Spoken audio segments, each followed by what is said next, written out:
ليش؟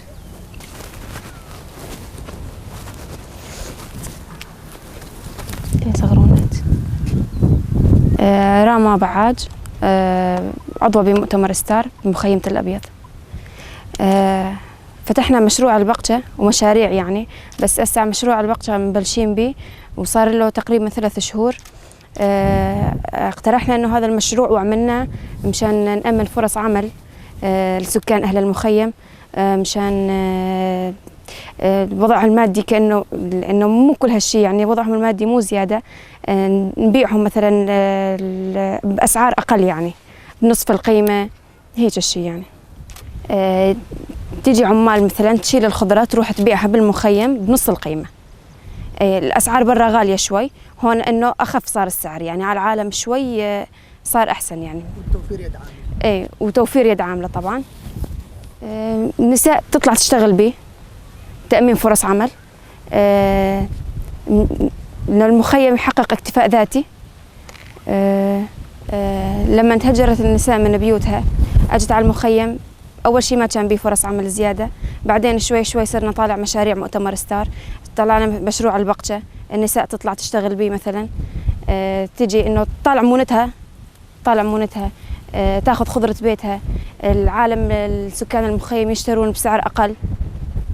ايه فترة الحظر الطرق تسكرت طبعا، العالم ما تاكل هم الخضرة، تيجي تاخذ خضرتها مثلا من هون، ناخذها للدكاكين، احنا نبيعها للدكاكين بسعر اقل وهم يبيعونها بسعر طبعا اقل من برا. العالم ما تضطر انها تطلع مشان الخضرة، خضرتها موجودة يعني بالمخيم. مشان احنا من نفس المشروع طلعنا مشروع ثاني، من نفس مشروع البقشة طلعنا مشروع بيت المونة. نسوان تيجي تشتغل ببيت المونة، تطلع مونتها، تطلع راتب مثلا، تشتغل، المخيم بصير عندهم مونة شتوية كاملة يعني. من هذا المشروع طلعنا مشروع ثاني. تمام. أملنا فرص عمل ثانية من عدا إنه النسوان تيجي تشتغل هون، ناخذ لهم المونة، عمال طبعا تيجي تاخذ المونة على الخيم مثلا ويشتغلون بها النسوان ويبيعونها. فليفلة مثلا، باذنجان، ملوخية، بامية، دبس بندورة، هي دبس فليفلة.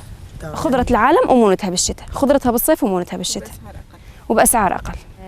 نحن لما تهجرنا من بيوتنا يعني ما كنا نتوقع إنه إحنا راح نفتح مشاريع وراح نشتغل وإحنا نأمل فرص عمل لحالنا ولأهلنا بالمخيم. تهجرنا من بيوتنا واشتغلنا لحالنا، يعني إحنا نشتغل لحالنا وناكل لحالنا وما بدنا مساعدة حدا، يعني إحنا حالنا بحالنا. يعني لما طلعنا إحنا لما جينا على المخيم سوينا مشاريع، اشتغلنا مع بعض، ساعدنا بعض، صرنا إيد واحدة بالمخيم كأنه عيلة واحدة صرنا. عملنا مشاريع لحالنا، حققنا الاكتفاء الذاتي لحالنا. حاول العدو انه يسيطر علينا بس ما يقدر، احنا ننظم حالنا بحالنا، واحنا من خلال مشاريعنا وخلال فعالياتنا احنا منظمين يعني. حاول العدو حيل يسيطر علينا وما قدر وما راح يقدر. هذا انتاج مشروعنا الزراعي.